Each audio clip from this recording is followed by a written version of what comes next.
Hello, everyone, and welcome to today's webinar. My name is Devin Sears, and I'm joined by my friend and colleague, Kernal. And today we are talking about SEO for affiliates, ranking content that sells. SEO is always a giant mystery, and so today we're going to demystify some of that and get into some of the techniques and some of the tips and tricks that can help you rank. And this is specifically for affiliates. So we're gonna speak to that segment today. Before we get into that, as I mentioned before, we are joined by our Director of SEO from Bluehost, Kernal Mehta, and I'm thrilled to have him here. He has a lot of experience and expertise that he's going to be sharing with us. And as usual, I am your co-host, Devin Sears. I am the Senior Field Marketing Manager at Bluehost, and I'm thrilled to be here today as well. Now, before we jump into the content, there are a few housekeeping items that I'd like to go through. One, if you are hearing us, find the chat box and tell us where you're tuning in from. This lets us know that our audio is transmitting. It also lets us know where our audience is joining from, and we love to hear that. And it also lets us know that you found the chat box. And you can use that chat box to communicate with us as the webinar goes on. If you have comments or questions, feel free to drop them in there. If your question is a little bit more advanced, it might be better suited for the Q&A tab, which is right next to the chat tab. And that just allows us to give you a threaded response. And I will actually be off camera and off mic throughout most of this webinar. And I'll be doing my best to respond to questions as they come in. If there are questions that I don't know the answer to or that I think the group might benefit from hearing the answer to, I'll save those for the end, and we'll have a Q&A session where I'll ask Kernal the questions, and we'll make sure that we get those answered. The question that we always get asked multiple times a webinar is, will we be sending out a recording of today's webinar? And the answer is yes. Everyone that registered in 24 to 48 hours after this webinar, we will send you a recording. So if you need to leave early, if you miss something that you want to go back and hear again, don't worry, we have you covered. We'll send out a recording. Other than that, if you have any technical issues throughout the webinar, please don't hesitate to ping me in the chat. I'll do my best to help you troubleshoot them. But we found that most of the issues can be resolved by closing out of your browser window and rejoining the webinar. And one of the issues that often pops up, if you're joining from a mobile device, you'll need to click somewhere on the screen to unmute the stream. So if you're joining from the mobile device, hopefully you found that by now. And if not, I'm sure that I'll help you out in the chat in just a moment.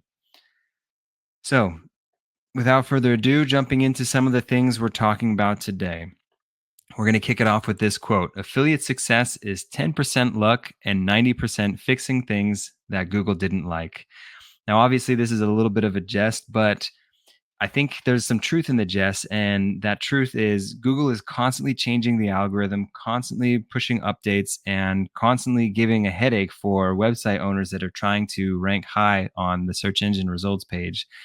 And so today, like I mentioned before, we're going to try to demystify that. We're going to give you some tips and tricks that hopefully help with your ranking and help with your affiliate marketing efforts. Specifically today, table of contents. First, we're going to be covering the SEO landscape for affiliates in 2025. Then we're going to be jumping into keyword research that sells and how you can take that approach. Then we're going to go into on-page SEO that actually works. And then we're going to talk about trusting rankings into revenue. And then we will talk about mistakes to avoid and wrap up with talking about winning the long game. And we've asked Kernal to give some demos. So we'll be jumping in and out of the slides today and into demos. And with that, Kernal, please take it away. Thanks so much, Devin, and hello, everyone. I'm very happy to be here. Thank you for having me, and excited to share my experience doing SEO for all sizes of businesses, and especially affiliates. So hope everyone's having a good summer so far. Let's jump right in. If you wanted to kind of start with the landscape here of everything that has been thrown your way in the affiliate landscape, Google's made a ton of changes in terms of how the publishers are losing traffic and how affiliates are losing traffic. And so the game or the landscape has never been more complex before. It's an exciting time, but it's also exciting in a couple of different ways. Meaning, there are it's also helping the more authentic affiliates to start showing up more broadly, because you talk from your experience, and also helping uh, some of the newer entrants to kind of rise to the top because of the tactics that we'll talk about today. So with that, I'll jump into the content here. So first, wanted to start with why are we even talking about SEO when there are a gazillion other things way to market your business? As an affiliate, I think SEO is your best sales rep, and I like to think about it from a few different lens. So first, why is that? It's because the way organic works is slightly different than the way social works. And so we know how popular TikTok and Instagram and all of these discovery platforms are, starting from 2004 all the way for the past 20 years. That has accelerated. But what is different between that and search is intent driven. You're not going to, on a lazy weekend, just chilling down, searching for things. You're probably scrolling your Instagram feed or TikTok feed or what have you. So there is some effort involved in doing a search, and that in its inherent form, what that means is only if you are serious about looking for something, some information, is when you actually want to use search. That's just the nature of the platform. Which then, for affiliate, what this means is there are some inherent benefits because the quality of traffic you get from in here is way better than the quality of traffic that you would get by just popping some content over on Facebook or TikTok or Instagram, something like that. And the reason is because when your user, your audience, they are on Instagram or TikTok or one of these entertainment platforms, they're not looking for hosting solutions. They are going by their day, kind of consuming content based on their interests. Whereas in search, if they search for best hosting for beginners or anything along those lines, best web hosting, that there is the intent is really high, and so your chances of selling to them is much higher compared to your chance of selling to someone who's just kind of seen something on TikTok that they might click or read about more. So that's one. The second part really is the way search works and the way SEO works is I don't want to say it's set it and forget it. You still have to maintain it, but it is evergreen content. Once you create content, whether it is text content or video content or what have you, it's evergreen. It lives there. If it's a YouTube video, it lives there. It keeps on collecting views. Sure, you can try different things, try different thumbnails and copy and whatnot to increase your engagement rate and conversion rate and click-through rate and whatnot. But the content in itself is evergreen. So it's built once, reap rewards forever. The third thing is some stats that we have from third-party sources, which also kind of tell us that it converts a lot better compared to paid ads. And so you have, there's this other beast on search, which is paid ads, which is what you can use to also scale traffic.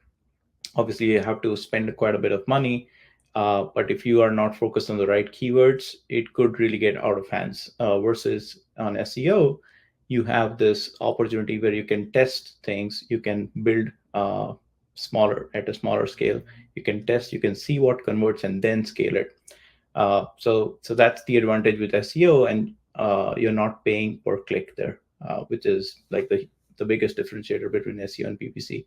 So it's free, scalable, and sustainable, and you don't really need any ad budget, which is why I think SEO is your best sales rep. Uh, and if anyone has any questions, please feel free to pop them, like Devin mentioned. We'll try and field all of your questions today. So what's new in 2025? This year, we've seen continued rise of zero-click searches. Google's been chipping away at it. Uh, the original 10 blue links SERP is no longer a thing that exists. They've been chipping away at this for using all sorts of different things. More recently, the AI overviews is the one that's chipping away more clicks, and then now there is AI mode, which is going to further accelerate that momentum. And so the questions that we get asked is what do I do? And we'll cover that. There is the AI content overload. This is talking about with AI becoming more accessible. Tools like ChatGPT, Perplexity, Claude, Gemini, what have you. It's become more easier to create content. It's become easier to create content, and because it's become easier to create content, you'll see we are there are studies out there that are actually showing that a lot of the content on the web today is all AI generated. So if everyone's kind of publishing the same content, how do you really stand out? And we'll cover that. And then third is Google now rewards EEAT even more. So they have been doing this for a while. Now with AI and ease of publishing and the scale of publishing and all of that, they reward this even more because that's the only differentiator, really, if you think about it, what they have in trying to differentiate between good and not so good quality content. Because AI is getting really good.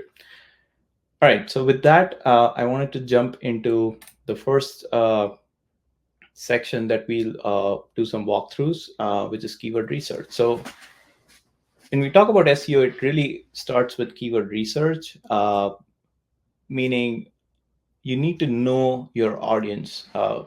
I say keyword research is a functional thing, but what I wanted to drive home is it's you need to know your audience. If you know your audience well, then you really are able to serve them, meet them where they are, follow their journey, and kind of deliver the content that they're looking for so that you are able to secure their business, gain their trust, and then secure the business. So it starts by understanding what type of keywords to go after. And there are three big buckets. Now, if you get more granular, there are sub buckets, but if we look at it from a high level, there are three buckets from an intent type. So there are transactional keywords, meaning people are using keywords where they're trying to buy something. So an example could be buy Bluehost hosting as an example keyword. That would be transactional, or buy web hosting. It's a transactional keyword. Buy domain name, transactional keyword. So anything that has more direct intent, where the query itself is clear that it's a transactional intent. It could be buying e-commerce physical products, could be buying digital products, could be buying subscription, like buy Netflix subscription. It's a transactional keyword. Buy TV streaming service. It's a transactional keyword. So the type of content that you want to build to kind of target people looking for these kinds of keywords is to have direct review landing pages. So let's say you're going after a keyword which says buy web hosting, and you want to target people who are looking for this. You want to have a review page showing here are the top 10 hosting providers, comparison charts, and kind of showing them your review for, you've done your research and here are the top hosting providers. Similarly, there is a commercial intent. This is where people haven't really decided that they want to buy. They're just a step before that. They're trying to compare what they want to buy. And so this is like best web hosting, uh, or best WordPress hosting, best cloud hosting, best VPS hosting, all those types of keywords. These are commercial investigation keywords where your user is really towards the bottom of the funnel, and they're trying to compare different solutions to see what makes the most sense for them. It's less about which is the best. It is more about what makes the most sense for me, for my business case, for my use case, for my needs. And so type of content to create to address or to cater to this audience would be your comparison, your roundups, your guides. That kind of stuff works really well for these kinds of queries. And the third one here is informational, which is people are still kind of doing their research. They haven't really landed on buying product A versus product B. So these are like early stage in their funnel, searching for things like what is shared hosting, what is web hosting, what is WordPress, that kind of stuff. And so the type of content that you can create to target this audience is tutorials, explainer blogs, informational tofu content, and this could be text, this could be video. But the key to remember here is that not all clicks are equal. So even if these keywords, the examples that I shared or the ones that you see on the screen right now, have similar search volumes, they might drive the exact same traffic, but the value of each click is very different because the intent is very different. So your 10 clicks from transactional might be worth a lot more than driving 100 clicks from informational if you're looking at revenue per visitor perspective. So that's something to consider as you go about devising your keyword strategy. And the keyword strategy is what really kind of helps you plan out your content. So once you know what keywords to go after, then you decide where these keywords where do you target these keywords, and based on where you target these, you decide how many pages do I need, what do these pages look like, what content goes inside of these pages, so on and so forth. And we'll walk through some of that today. All right. So once you've kind of understood the different types of keywords, your next question that I usually get asked is, what tools do I use to find these keywords? And that is a great question. You have some free, you have some paid options. I'll share my screen and kind of show you a couple of examples of free and then an example of a paid tool. So here, let me go ahead and share my screen. Just grab a little water before.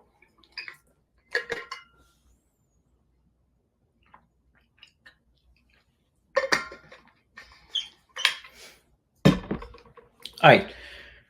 So I'll share my screen here. All right. So the first free tool I want to show you is Google Autocomplete. The way to use this is pretty simple. You go to Google, search for one of your top keywords, let's say best shared hosting. You'll see all sorts of different results come up.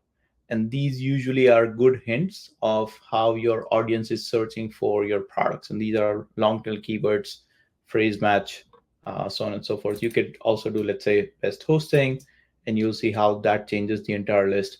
You could also do, let's say, best VPS hosting, and again, see how that changes the entire list. And so you can kind of gather keywords ideas from here. If you want to go the free route, this is better than not doing any keyword research. Uh, and then you can complement that again. So you don't, first of all, you don't have to be limited to the best keyword options. You can do, let's say, top web hosting providers, right? And you'll see all sorts of different keywords here, so on and so forth. You get the idea. So this is a really good tool that I highly, highly recommend. Because it's data coming straight from Google. So this is how how people use Google. People meaning your audience uses Google, and if you follow them, you'll find them. The second is because these you will see like these are very well interconnected. So it's going to help you create good internal link opportunities, uh, give you good cluster coverage, help you big topical authority on your topic. Okay, the second free tool here is what I wanted to show you is the people also ask. Also from Google, just go to Google search and kind of see what shows up. So when you say which web hosting plan is the best, you'll see results here. Or you want to see how much should I pay for web hosting, so on and so forth, and you'll see all sorts of results here. You can change keywords here. You can say best web hosting, and then you'll see people also ask change. So this again, this list, if you just keep clicking here, you'll see more and more questions pop up, right? keep clicking more and more, and this just keeps growing. There is a nifty little Chrome extension for people also ask. So if you just show SEO minion, uh, you can use this little extension to kind of extract. People also ask if you wanted to do that in bulk. Uh, sorry, I wasn't sharing the right tab here. This is SEO minion, so you can use this to extract. People also ask questions in bulk for free. Another free tool. So those were a couple of free tools. Next, I wanted to share a paid tool. The one that I use is Ahrefs, but then there are other paid tools as well, like SEMrush uh, and others. This has a slightly more organized way of doing keyword research because it does a lot of the heavy lifting for you. So let's say the people also ask questions are already here. So you can see questions here. The terms match are already here. The autocomplete is here, so on and so forth. So, but let's look at a keyword option. Let's say you are doing best web hosting. When you do best web hosting, kind of shows you keyword ideas here. This is a good starting point for you. So you start here, and then you click here. You'll see all the keywords that are that have the word, that have your phrase in it, and so you can start there. From here, you can cluster them by parent topic, so you know what are the big topics I should be talking about, and then for each cluster, you can drill down and you can see the micro or the sub clusters within that. You can also cluster by terms. So if you want to take two steps back and look at a very high level, what are the topics I'm talking about, like in regards to web hosting. So you're talking about business web hosting, small business web hosting, service web hosting services, so on and so forth. And then you can export those lists and kind of work your way there. So this one I like because it's more organized. It also has a lot more additional information. So for example, for each keyword, you can just click here and kind of see the top 10 ranking results, how much, what is the amount of word count they have, how many backlinks they have, so on and so forth. So those were the examples for uh, keyword tools. All right, jumping back. So now that we've seen what keyword tools to use, how do you go about doing your keyword research? I wanted to jump into talking about how to choose the right keywords. Because now you know you have these thousands of keywords that you kind of downloaded from all these tools, whether it's a combination of free. I usually do a combination, so I will use Google Search Console. If you have been running a site for a while, you'll likely have some Google Search Console data. That is gold mine because it's data straight from search, and then complement that with one of the third-party paid tools like Ahrefs or SEMrush, what have you. And then once you export all of these keywords, the next step, like I said, is to map them. So you want to map them to either existing pages or create new pages. Here is a framework to do that. So in order to map your keywords, you think of your keywords from a lens of sections. So all your product reviews, like why should I choose Bluehost, and why you might do, and stuff like that is product reviews. So I would categorize all of those product review keywords in one place. I would categorize comparisons in another place, roundups, third category, tutorials could be a fourth category, so on and so forth. Now, you don't have to do all of this. You start with the bottom, which is transactional commercial, and then go informational.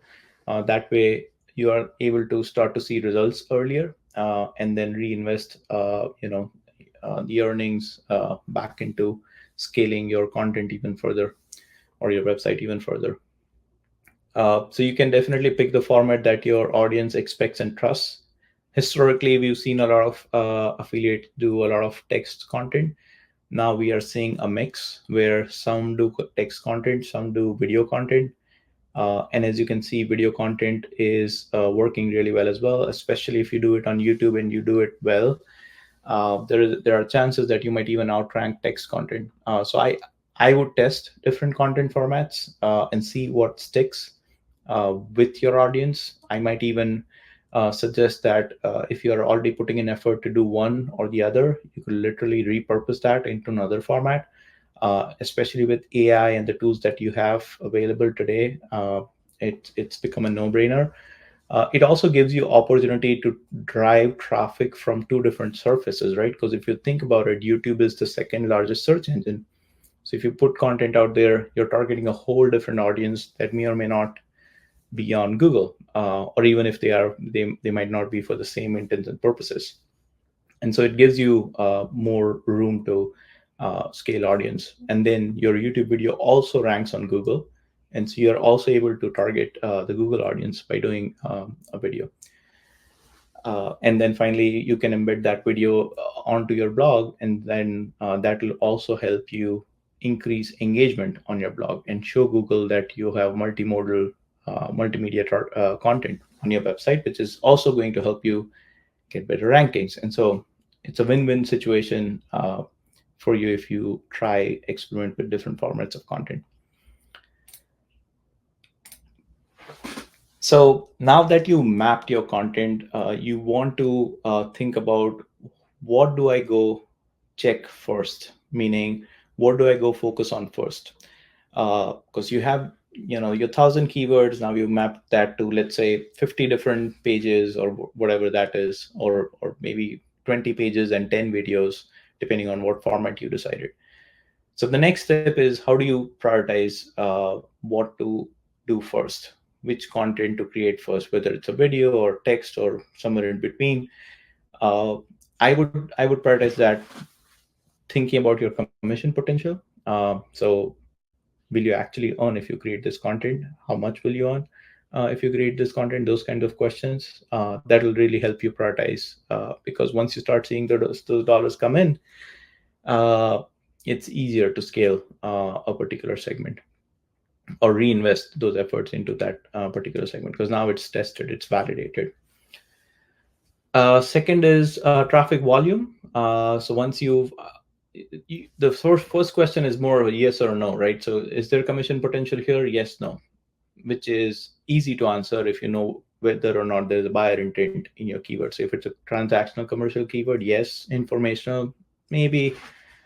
The second is volume. Are people actually searching for it? Whether it's on YouTube or on Google, are people actually searching for it? If there is already demand, good. If there is no, yeah, you might work with Discover, but it's not going to be as much as for topics that already have volume. So I would prioritize what has volume.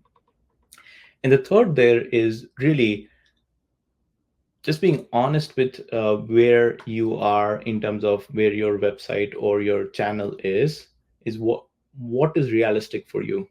Like, are you going to be ranking competing against the big players like Forbes, etc., or are you competing against bloggers that haven't been around for long, and so it's moderate competition, or it's even an area that no one really touched before, and so it's completely yours to be taken.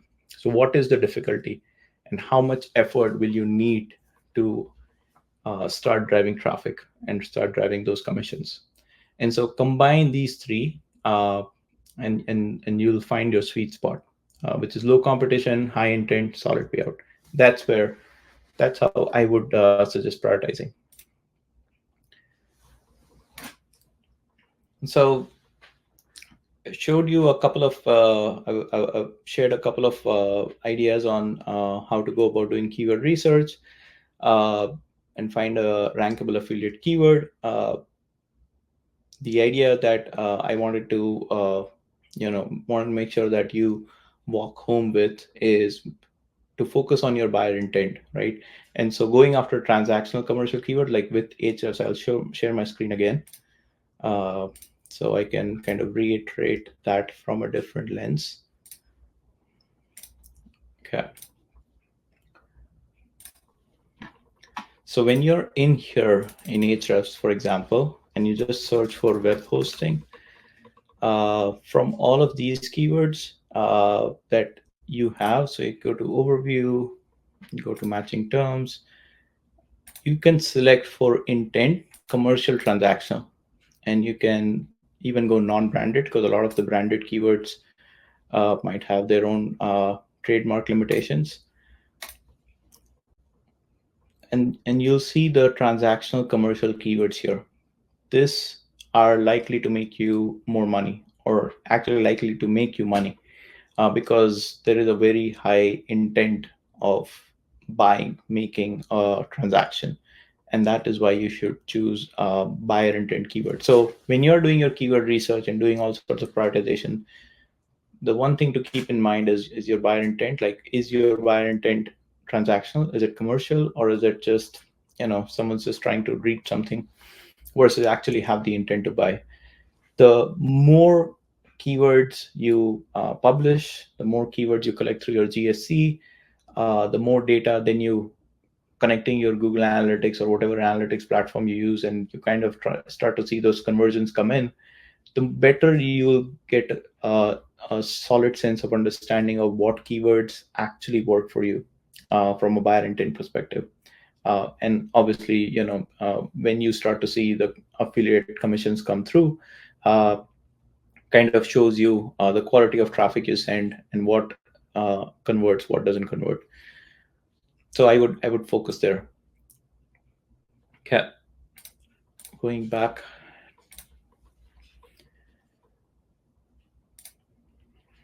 Uh, so now that you know what keywords to go after, you know what tools to use, you know what pages to create, uh, and you also know in what order to create those pages. You prioritize your content, you have a plan of action. Now you want to jump in and start creating that.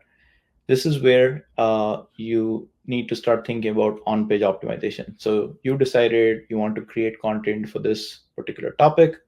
What are the things to consider? And this is an area where I've seen a lot of people kind of miss their basics. So let's make sure you get your basics right. At the top, we start with title and meta description. So here, this is something that you probably are already familiar with in terms of the meta title tag and meta description tag.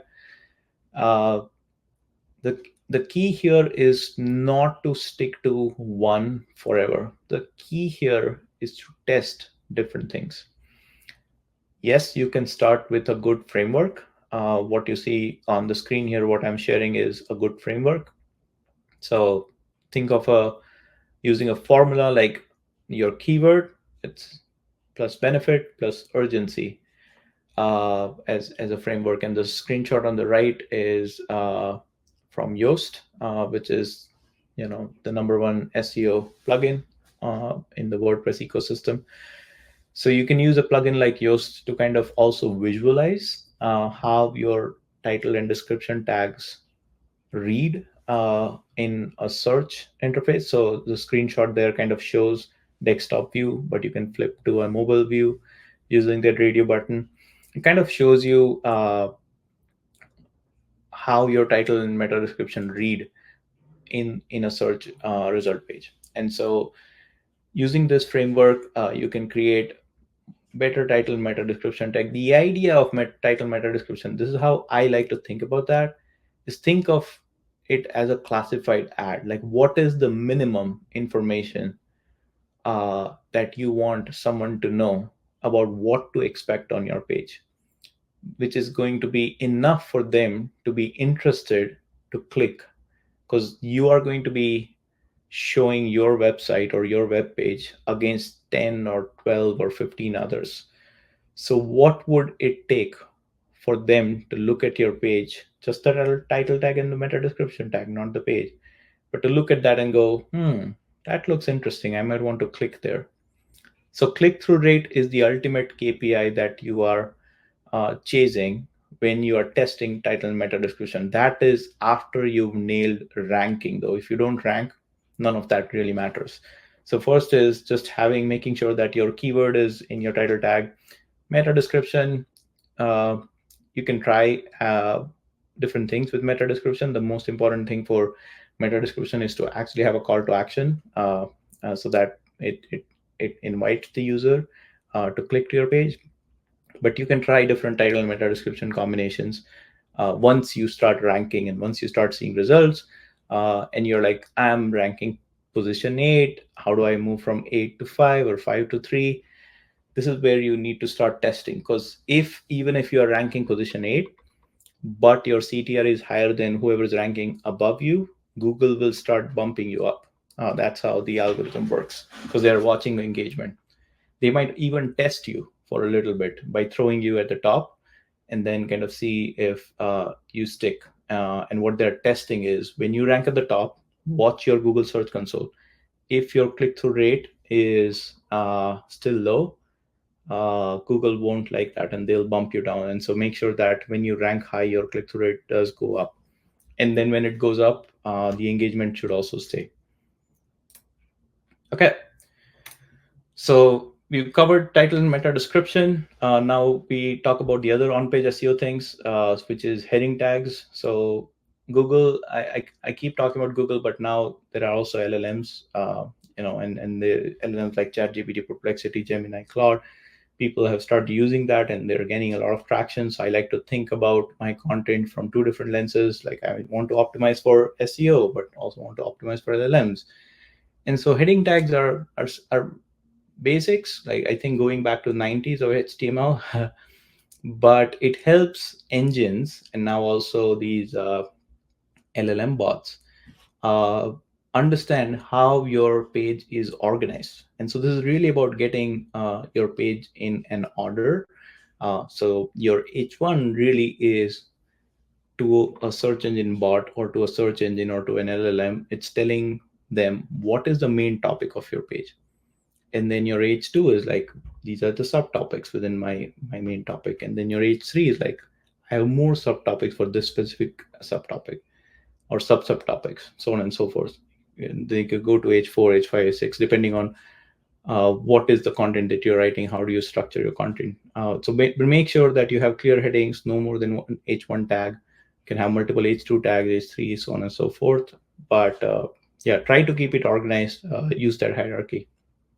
It also guides screen readers to use that. Try and not have long paragraphs. Try short paragraphs. Be more conversational. People like to read content that is short. Attention spans are shrinking, and so short, snackable content, easily scannable content is what people like.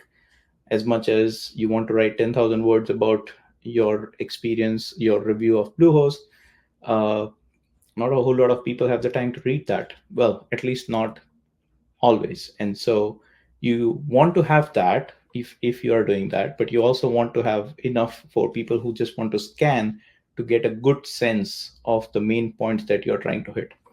So make sure your content is scannable. Obviously add a table of content plugin for long posts. Even for your long form content, I think a table of content is easy because it kind of shows at the top what are the topics that you've covered. And so let's say if you're reviewing hosting and someone's like, I want to know what the TTFB is for each of the hosting providers, or I want to know what the performance is. Your table of content can tell them, have you tested for performance? Have you measured performance? And something to worth calling out is always include affiliate disclaimers. A for trust, but also there are FTC guidelines, and so make sure you follow FTC guidelines when publishing affiliate content. All right, so now we've covered title, meta tags. We've covered the type of content we want to write. We've covered hierarchy. Uh, Now we switch into internal links. So now you kind of created these sections, and so your page, more or less, your content brief is ready. You created the copy. How do you link to other pages? Links is how the whole internet is connected. That's the link graph is kind of the base of the internet. That's how websites are connected, and that's how search engines discover content for the most part. There are other ways, but for the most part, that's how they discover content even today. And that's how users like to click and go to other sites as well. And so links are really important. There are two types of links. There are external links. Today we are talking about internal links.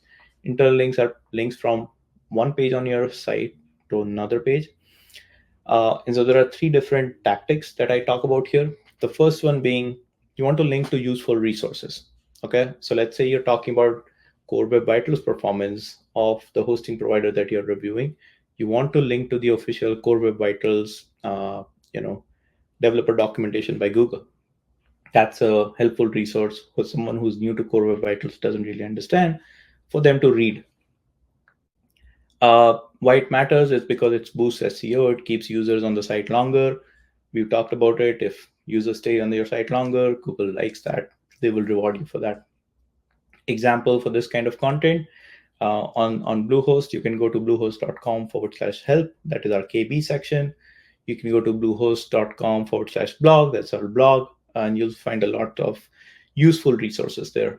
So these are examples of types of content you can create for useful resources.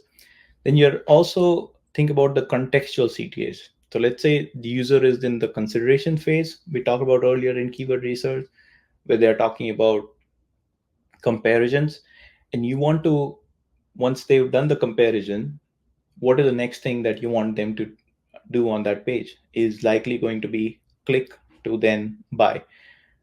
And so you want to have your CTAs, your contextual CTAs, they feel natural. It encourages clicks. It also helps you drive user to the next most logical step in the user's journey. So one example there of a contextual CTA that I like the most is start with Bluehost as an example, right? If this is a web hosting review, top web host, and you have a review for Bluehost. You have your pros, cons, you have all this content, you've tested the hosting provider, and now you have enough content there uh, that kind of authentically convinces the user that this is the right host for them. Then you want the user to start their journey. And so having start with Bluehost as a CTA versus say buy now, it's not very, doesn't feel very natural, right? And so just having that contextual CTA, I think, and you can, again, the key here is to keep experimenting, keep trying different CTAs, not stick to one forever and not try it all, which will help you get better CTRs. The third one that I have is also around the same line, which is from a lens of guiding the user journey, helping user move from interest to action, uh, so on and so forth. So that's a example that I have on the right, the step-by-step linking flow. So read, the users read the informative blog post, they've clicked on the contextual link, now they sign up for Bluehost. So that's kind of one example showing how to guide the user journey. This is how you want to think about your website while you're planning different pages and what page links to where, from what sections, so on and so forth. All right. Yeah, keep those questions coming. We will take them in the Q&A section. All right, so visual enhancements is also something important because now you've done the internal links. So you started with title tags, meta tags.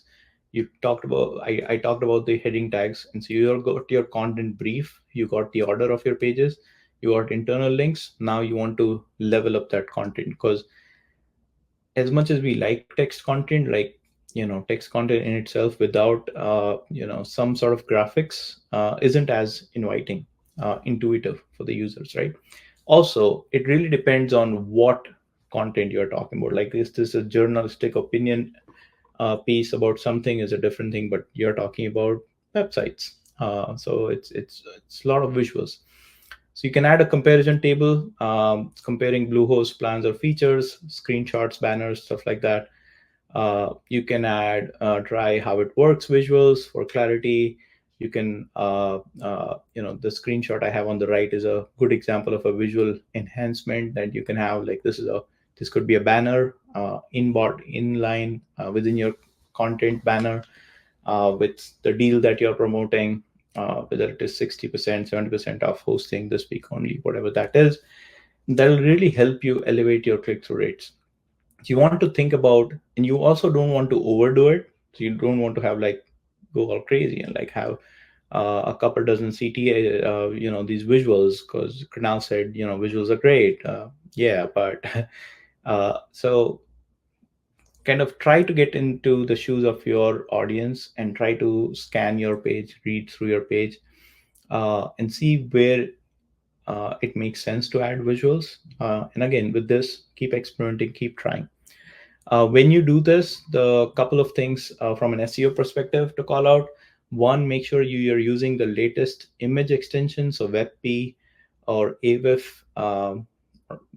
The idea here is to have images that are not going to bog down the performance of your website.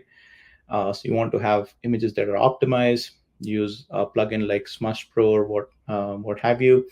If you're on WordPress, or use online free tools that help you kind of optimize your images.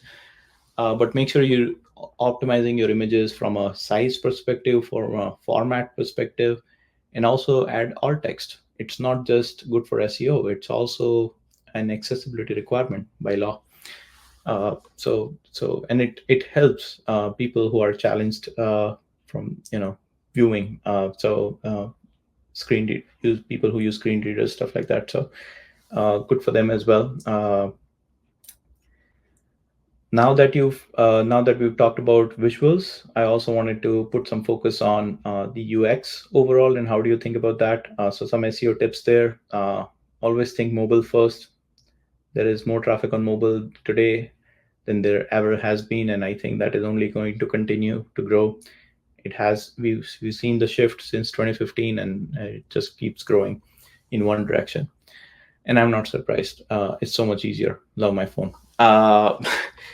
But when you think mobile first, what it changes, it gives you less, like a smaller viewport to work with, and then you have to prioritize what is the most important thing. How do you reduce the cognitive load on the user on a mobile device? Think about a mobile device when you're doing that responsive design. The next thing you want to look at is how do you make sure that your page doesn't take minutes but loads within seconds, hopefully less than a second or two. Like how fast can it be? Because no one really has all the time in the world to wait for a page to load, because Google has so many options. They'll click one, they'll see. If it doesn't load, go back, just see something else. And Google notices this. They will reward you if you're fast. They will also punish you if you're not fast enough. So you don't have to be the fastest website on the internet. You just have to be faster than your competitor. Always remember, it's all about perspective. So for the keyword that you're trying to rank for, see, you can use tools like, and I'll quickly show you an example here. So let's take an example of,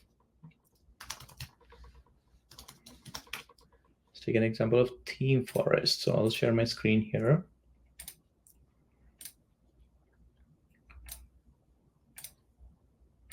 Okay. Let's just use an example of this. So this is PageSpeed Insights. It's a free tool. Anyone can use this, so it's free. Pop in the URL of your website and you'll see the Core Web Vital scores. This should ideally not say failed, it should say passed.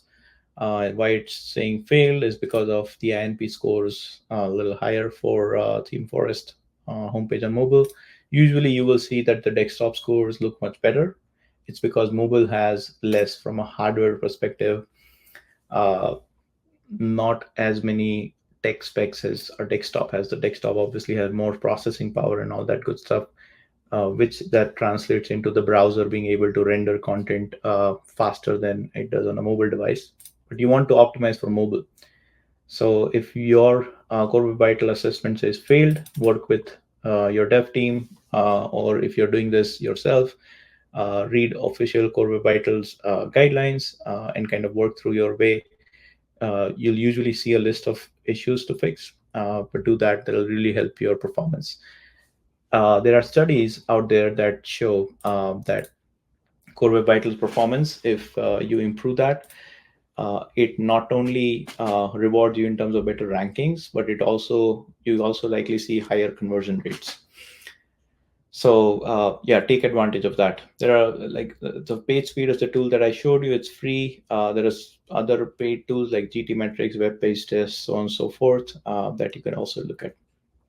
And user experience is ranking power, because if you deliver blazing fast performance, you will see your conversion rate go up as well, because users are able to get more stuff done. And there are actual case studies out there that are published around this. All right, I'm just making sure that we are still doing good on time. Yeah, looks like we are. All right, so now you've done all this heavy lifting in terms of creating this amazing content, and getting it out there, and making sure that the internal links are there, the UX is there, the performance is there, the technical SEO is looking good, your content is looking good. You are ready to roar. And now that you're ready to roar, how do you turn those rankings into revenue?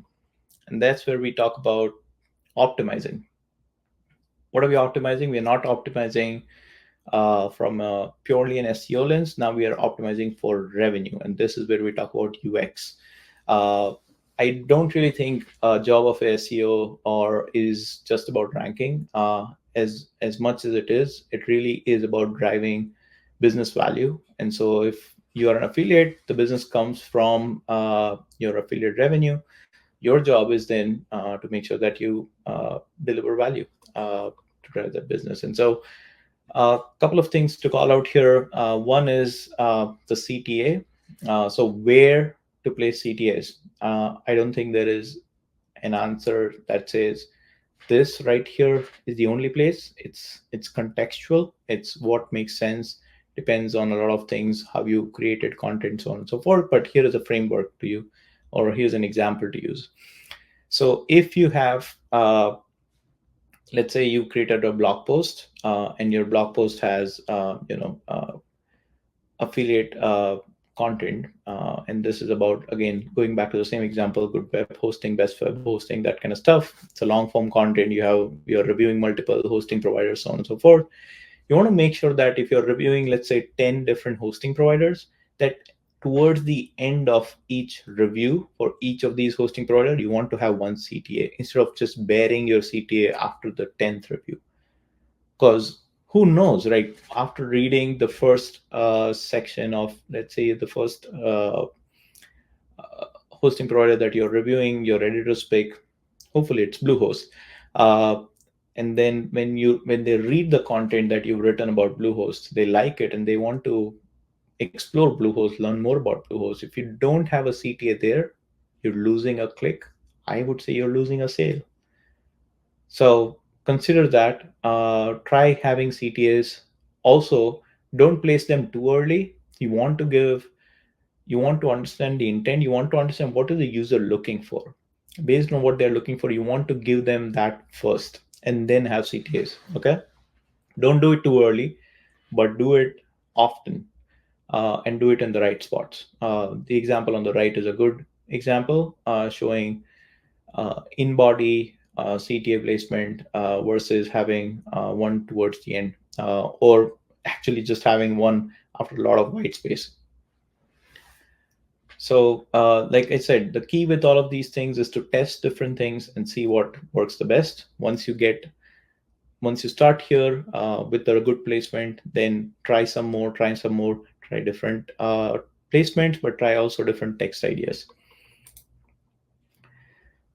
So in on the note of testing, you can test different things, right? So you can try different CTA text like start now versus claim my discount. What works best? Are you hitting on emotion? Are you hitting on urgency? What are you hitting on? And you can try different things and see which one works best, because what works best for you and your audience is very unique than what works best for the rest of the world. And so don't just go blindly based on what's written out there. Test and measure. A tool like Optimizely could help you do these kinds of tests, but there are other tools out there as well. Then the second type of test you could do there is to switch up some banner visuals.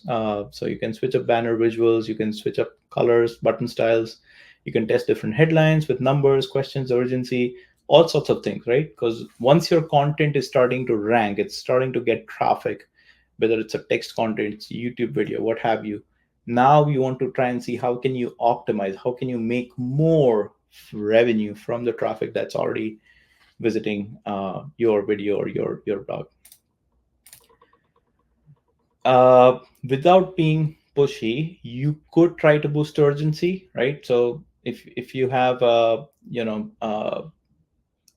time sensitive offer, as an example, a Bluehost deal expires now or expires in the next 7 minutes, one day, what have you, less than 24 hours. Uh, you can try that. Some of the affiliates I see have tried that, and I think it works for them. You can also use countdowns for seasonal offers. So Black Friday obviously is huge for the hosting industry. So have your Black Friday personalized CTAs, but also have like a sticky drop down or something like that to kind of make sure that it's visible that this is a Black Friday deal. Back to school, just around that going back to school season. Uh, you could also try things like other ways of showing urgency, like today only, last chance, expiring soon. These are all sorts of different words. I mean, you should actually look up power words, and there's a list you'll find on the internet that inspire people to take action, and that is what you should use in your copy. uh, and then try different power words and combinations and see which really helps. All right. So some mistakes to avoid and some bonus tips I wanted to throw in there. Try and not overdo your keyword stuffing, because if you do too many keywords, Google's smart enough, their machine learning algorithms smart enough to catch on that. Try not to use AI generated copy without actually editing it. Try not to copy someone else's content. Try not to have hidden CTAs, and not do anything shady under the hood that kind of gets flagged. Try not to focus just on desktop and completely ignore mobile, not doing mobile optimization, because Google's actually evaluating your mobile performance and then kind of giving you the result for desktop as well. Or using outdated affiliate links. One of the things that I wanted to make sure that everyone takes home is making sure that the content that you publish is up to date, because companies like us, Bluehost, we update our pricing and our product offerings also often, depending on how soon the market's changing and evolving and so on and so forth. We want to make sure as a company that our content is updated. But I think there's a bigger incentive for you, the affiliate, to do that, is because if you have up to date content, and Google and AI already know what up to date content is because there are a gazillion other sources, it kind of shows that you are credible. You are more credible, you have higher EEAT, and you will get rewarded for it. So you also have an incentive to do it. And if it's updated, you are less likely to mislead your users when they actually visit Bluehost website, which means you will avoid losing commissions. Right. So wrap everything up. How do we win the long game? You win the long game by creating discipline. If you are disciplined enough, if you post regularly with search and sales in your mind, if you build real trust with content that solves problem, if you stay updated because SEO is changing fast, uh, then you are here for the long game. That's how you win the long game. And just a reminder, your best performing post might be 90 days away, not 90, not 9 years away. And so stick with it. Make sure to tune into the next webinars, because we keep doing this as well. And remember that success in affiliate SEO is consistency and patience. And so we want to make sure that you are consistent. You want to make sure that you are consistent, because if you're consistent, you keep publishing content, you will see results, and you will see great results. And it comes with patience. So have a little bit patience, because SEO does take a little while to perform. All right. With that, let's. I'll flip it back to you, Devin.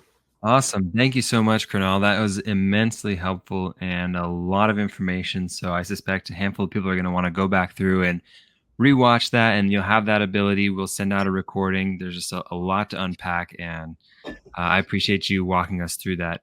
We're very close on time, but I do want to ask just a few questions. And I Sure. tried my best to answer the ones that came up throughout the webinar, but Thank you.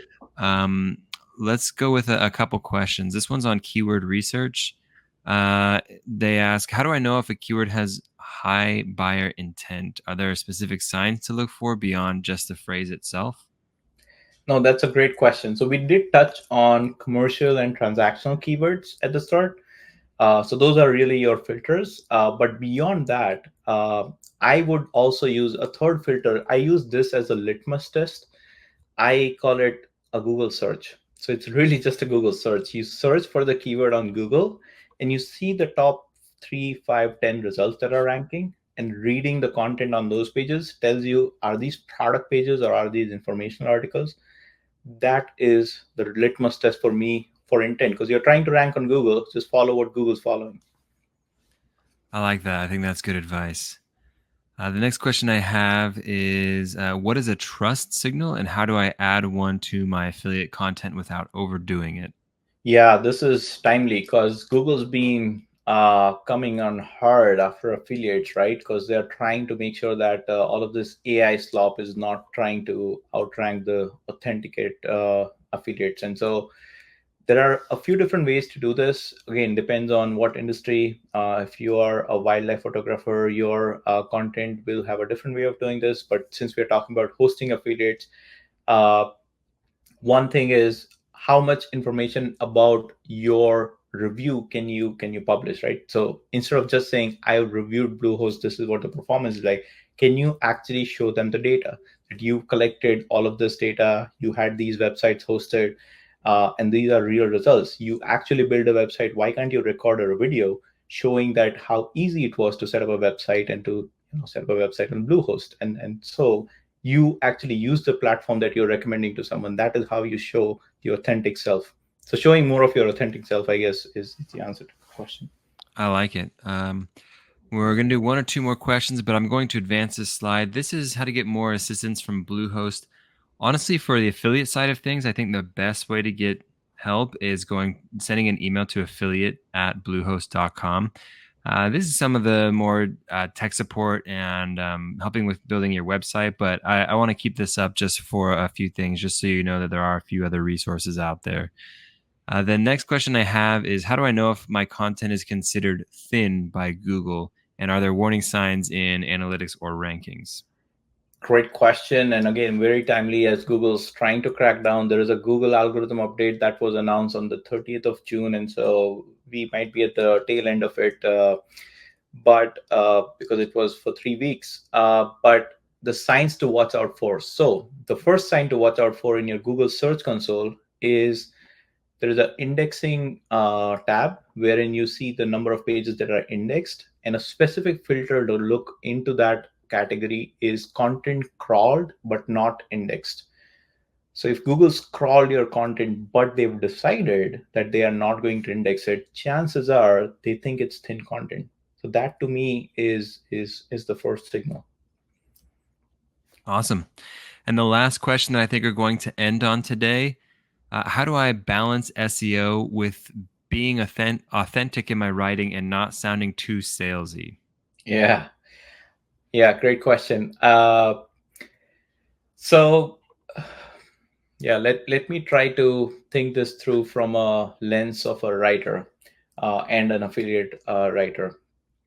So you want to lead by sharing your experience, and then complement by giving them the sales pitch. So you want to lead by saying, "Hey, I've used this platform. This is what my experience was." Just share experience, lead with that. Do that for the bulk of your copy. So even if you think about it like a 20-80 principle, like 80% of your copy is educating about the user, and then 20% of your copy is trying to sell. If you kind of try and maintain that balance, I think you'll do just fine. Awesome.